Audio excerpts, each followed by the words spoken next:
Hello and welcome to my series of conversations with men and women whose ideas, vision and philosophy define our contemporary world. My guest has often been described as one of India's most distinguished bureaucrats, but he's been much more, a prominent figure in public life. He was Principal Secretary to the Prime Minister, Indira Gandhi, Rajiv Gandhi, worked closely with Mr. Narasimha Rao. He was High Commissioner of India to the United Kingdom. He's been governor for more than 10 years, Tamil Nadu and Maharashtra, and has most recently been in the news for the publication of his new book, Through the Corridors of Power. I'm delighted to welcome Mr. P.C. Alexander. Thank you. Through the Corridors of Power. You have been more than through the corridors of power. You have been power in so many ways and in so many senses for a very long time. Why do you call the book Through the Corridors of Power? Well, I was not the principal. I walked through the corridors, sometimes participated in what one may now call power, exercise of power, but the principal was always somebody else. So I thought it was better to call it, first I thought of calling it a witness to history, then I thought it would be better to call it Through the Corridors of Power. Reading your book, particularly the times that you worked with the prime ministers, there is an enormous sense of power, and I think a recent reviewer has talked about how it is, how the book suggests that it is really bureaucrats who exercise power in whatever situations they are. So what is the exercise of power that you really had? It depends on the trust the principal has in you and the degree of power that he or she allows you to exercise. If you do not have full confidence or if you have not earned full trust of your principal, Prime Minister or whoever is your principal, then the extent of power that you may be seen to be exercising will also be much less. I should say that if I have moved in that circle of high voltage power, it is largely because of the confidence and trust which Mrs. Gandhi placed in me within about 3 months of my joining her office. I was a stranger to her when I joined her office. I cannot claim to have known her well. I never had an opportunity of even a long talk with her. But after my selection by her for this post, I think she watched me very cleverly and carefully over a period of 2-3 months. I could see that she was... So what were the qualities in you that you think she found able to evoke trust? I think, I'm not claiming too much, I hope. I think she found me to be a very honest man. Personal integrity was very strong in my character as a young officer from my younger days. And probably she also felt that I was a man of integrity. In other words, I will not use the position I was having in my career for anything that would be considered personal or beneficial to my circle of friends or individuals who are close to me. It's also interesting that your book has, you've put down some of the sort of handwritten notes that you and Mrs. Gandhi exchanged in the middle of meetings, and I also found interesting that some of them have little doodles. Are they yours or hers? Yes, I am incapable of drawing doodles. That is her style of working. I wonder whether you know her personally or knew her personally. You are too young to know her. This is 20 years now. She had a very different style of functioning. She was capable of carrying on work in her own mind while following intelligently what was going round the table in a committee or anything like that. And between me and her, instead of calling me to her side and whispering something which will distract others also, she had this habit. She always had this pad, scribble something and give it to me, and I return it immediately. And even when I am in the office, instead of picking up the phone and talking to me, she would send a slip of paper in double sealed cover if it is top secret. In her presence it will be sealed and double sealed, and then it will be delivered here, and then man will wait there to carry it back. So I also had to go do that, write my views on the back of that and then send it back. You know, you have in your book written about your personal experiences through a long and distinguished career. What has prompted this? Is it sort of an obligation to history, or you felt that there were aspects of what had happened in your life and in your career and what you had witnessed that needed explanation, that needed clarification? I belong to a generation which was born and brought up in the colonial years.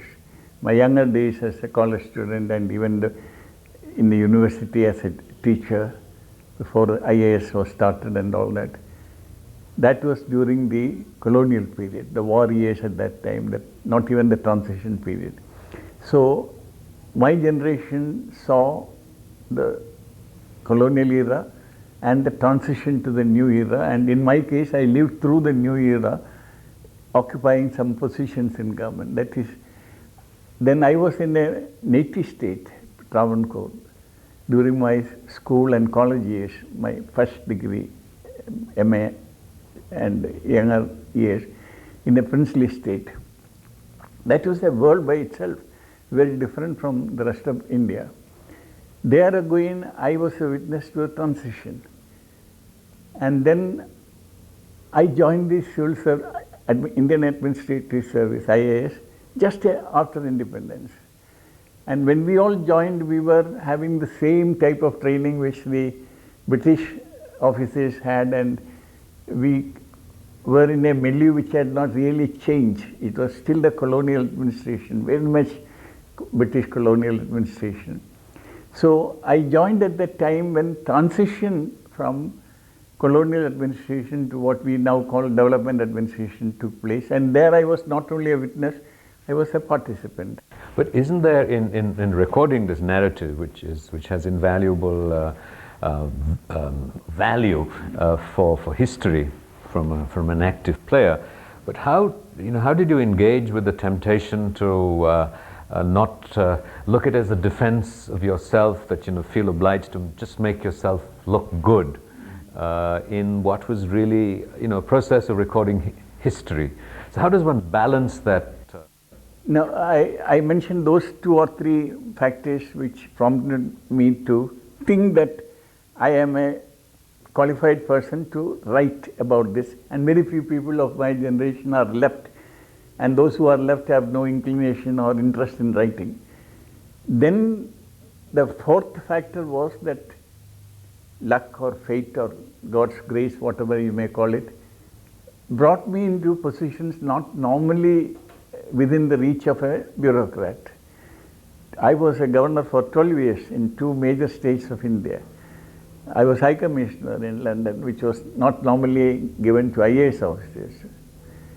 I worked with 2 or 3 prime ministers, again not a normal job. I was in international civil service, and there also I happened to become ultimately the head of the organization there. So I thought that there is something that I have achieved. Maybe I should give an account of this part of my life as a source of, I would not call it inspiration, but as a source of reference at least to the younger generation. And that was another motivation. But in the sense that, the recording of history, even by an active player, is never sort of completely an impartial, empirical fact. There are the prisms of one's experience, of the self-image that we need, all of us, have the need to project. So what is the sort of the image of yourself that you hope will emerge from the book, or that you have of yourself? I think it's for others to decide whether I have been successful in resisting the temptation of self-defense or self-glorification, as some people would call. Or just self-explanation. Or self-explanation. I don't know whether I have succeeded. I have tried to be objective as far as possible, but mine has not been a bed of roses as outside-ish thing it was, my career. I had my own reverses in life, in my official life. And we'll come to that in a moment. Don't go away. You're watching a conversation with Mr. P.C. Alexander. We'll be right back after a short break. Hello and welcome back to my continuing conversation with Dr. P.C. Alexander. You were talking about the fact that your life hadn't always been a bed of roses, and I guess that few lives are, but which were some of the most thorny times?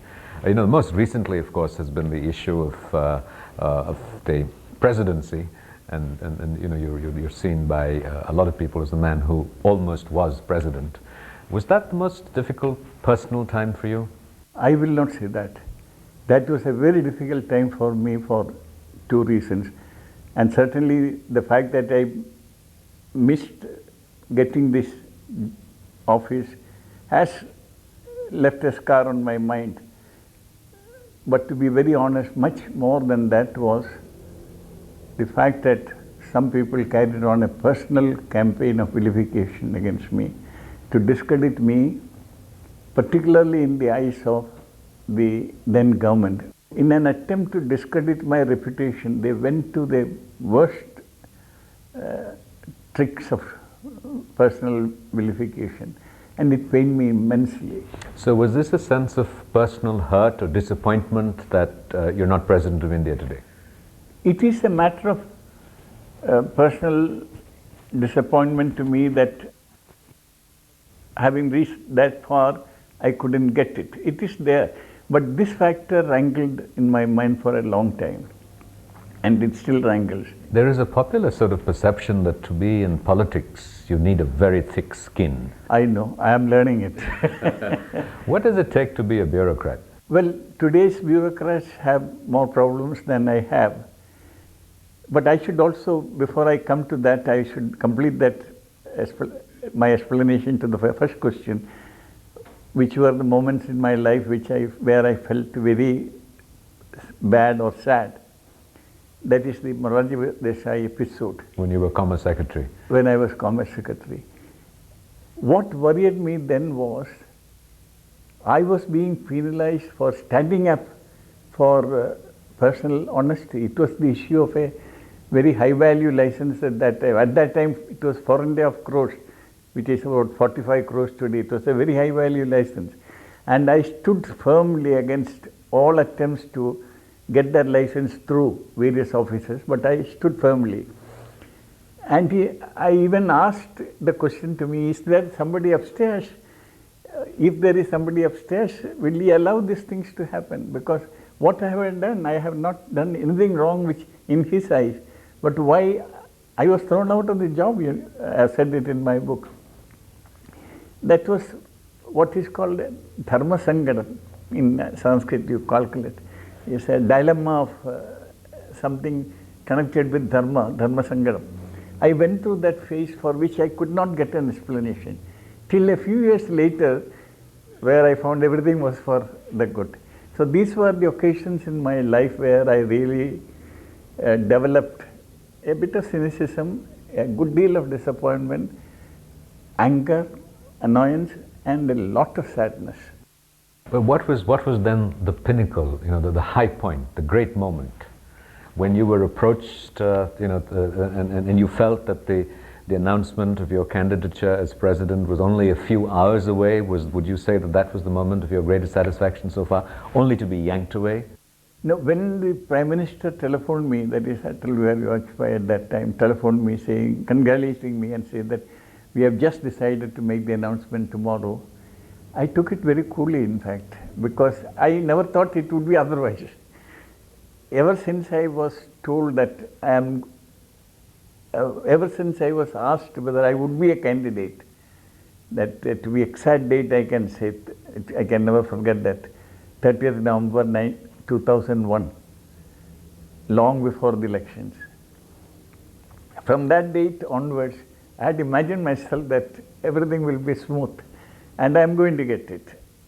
Actually, I told Pramod Mahajan, who came to me with this message from Advani ji and Atal ji, whether I will agree to be. I said, what a question. It's a matter of great pride. It's a great honor to me. What is the question of my agreeing? But I continued with that impression that eventually it will be smooth, and when he telephoned me, I thought it will be announced the next day, and then within a few days I will be back in Delhi in a new position. So it was not that great excitement at that time. Of course, when the telephone call came, my children were all with me. They had come expecting this from different corners of the world and the country. They had come, and my wife, we were all together. And what was the reaction when the phone call came to say that it wasn't on? Very funny to say it now. At that moment, I was not dispirited, dejected, or driven to the dumps. When Mahajan, the same man, came to say, sir, it cannot work now because of these reasons, and PM feels very unhappy, Advanaji feels very unhappy, they don't know how to say this to you and all those things. Some courage in me, or some feeling in me that, okay, it has come, it was not your seeking, it came without your seeking, it goes away without your knowledge, it goes away. That was a sort of an attitude of mind. I don't know how I behaved, but to be very frank, within a week, I really felt very, very unhappy. I wanted to resign and go away. I felt I can't continue as governor in Maharashtra, where I had done 9.5 years already, and I had another 10.5 to go. It is the first chapter in your book, which you would ordinarily expect to be chronological. Is it because, was this the reason why you felt that the book has been written? It's the very first chapter, and it's what its emphasis. Is this for you a context for you to be able to tell your story? It was because people would expect to know why, having had such a career behind me, I chose to come away to a membership to be a member of the Rajya Sabha. In fact, many people were surprised that I had chosen to be a member of the Rajya Sabha. Do you see this as a step down in some ways? Not that way. It is totally different. I have been a civil servant ever since independence. Almost in the beginning of independence, I was a bureaucrat, going from one job to a better job to a still better job, like that. Suddenly to take up a political type of assignment. Wouldn't governorship be political appointee? Wouldn't governorship is in some ways High Commissioner too? Is it? No. These are not political in that sense. But to be a legislator, to be a member of the Rajya Sabha, is political. So that was a big change. And why did I have to do this? That question was in everybody's mind, and I thought I should explain. And also I thought the public have a right to know what happened actually. There were various versions about it, and some people cannot understand why I missed it, or why certain parties and personalities took a stand so firmly against me. What have I done to deserve it? And I thought I should explain the story as I know. And I wanted to be very faithful in that account. So that's why I've given date, time, conversations, telephone calls, everything. You were obviously maintaining a record of this process. I maintained a diary, a good diary, from the time I became secretary in the Commerce Ministry. And that is why I could narrate the story I had of that license issue. And when I joined the UN, I didn't write much, but when I joined Indiraji as Principal Secretary, from day one, I wrote a diary. I started writing a diary. It is really not a diary which I dictated to anybody, to my peers. It's my own diary. You can say it is Alexander's shorthand diary, because I wrote things in a way which I alone can really understand what I am writing about. You sort of, as a bureaucrat, you're trained to make notings, you make notings for yourself. Also as a bureaucrat, you're ostensibly at least trained to be politically neutral because you have to serve different masters. But when it comes to the presidency, you had been very close to the Congress, and here was really the initiative being taken by the BJP. And there were the riots in Gujarat, and there was a whole ideological circumscribing of the people who were supporting you.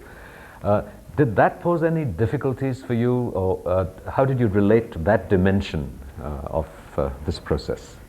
Well, it may be too much of a claim, but I have to make it with all sincerity. Whatever position I have held, I have tried to be very objective and very impartial. And particularly in Maharashtra, when I have to deal with the Congress on the one side and the BJP and the Shiv Sena on the other side, I deliberately made efforts to remain totally impartial. Whatever may be my personal predilections or convictions, I put them aside, and I was very fair and correct to both sides. And I have that confidence that if I became president, I will not run into a situation where anybody will say that he has obliged this or he has been partial to that. That, in a sense, is the obligation of the office. But personally, Dr. P.C. Alexander, in some ways, sort of belonging to a minority community, and here with the Gujarat riots, and here was a government that was perceived to be hostile to the minorities, and yet they were providing you support and proposing your candidature for the highest office in the land. Was that a sense of conflict or discomfiture in some ways? No, there was nothing surprising in it. Every time it is the duty of the ruling government and the ruling party to propose the candidate for the president. That is the convention. There is no doubt about it that from day one, this is parliamentary democracy, they have to propose the name first. They have to take the initiative first. And they did it as part of their responsibility. When it was suggested to me that when they asked me, when Pramod Mahajan asked me whether I would be accepting, whether I would be happy to accept it, within a minute I told him, I'll be happier if your party gets the support of the Congress, and not only the Congress, even the left parties and all the major segments of the opposition. But you would be only happier, but it wasn't a condition. It's not a condition. Would you have been willing to participate in an election for president? I told them. Where you were nominated by the BJP and had been opposed. I told him very clearly, it is in my book also. I said I will not be able to canvass support for my position if a contest becomes necessary. Please don't ask me to approach anybody asking for vote for me. Then he stopped me in the sentence, that question will not arise. You will be elected unopposed. We expect the Congress to support you. In fact, they will support you more enthusiastically than we have supported you. So between us, we have 82% of the votes, and therefore no other party will support. If for any chance a contest becomes necessary, we will never ask you to campaign for yourself. You will, that part of the work will be ours. Because I talked about that first. You're watching a conversation with Dr. P.C. Alexander. We'll be right back after a short break. Don't go away. Welcome back to a continuing conversation with Dr. P.C. Alexander. Dr. Alexander, one of the aspects that emerge greatly in your book and in the conversation too is that your very strong commitment to your sense of integrity and honesty. And you've also mentioned that you had hoped that the book will be an inspiration to new generations of bureaucrats. An encouragement, you can say, because inspiration is too difficult. Dr. Alexander, how important is faith for you? You just quoted from the Sanskrit scriptures a short while ago. You have talked about, implicitly at least, a sense of destiny. How important is faith for you, and what is your faith? I don't mean just the formal structures of faith.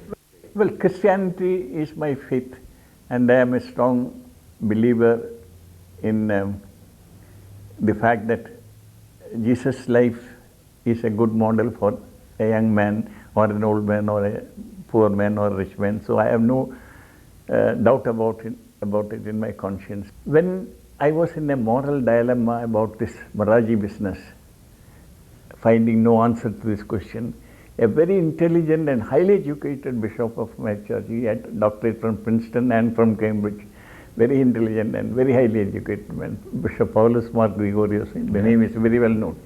He came to me and told me, addressing me with my pet name, and said, don't have the arrogance to think that God owes an explanation to you.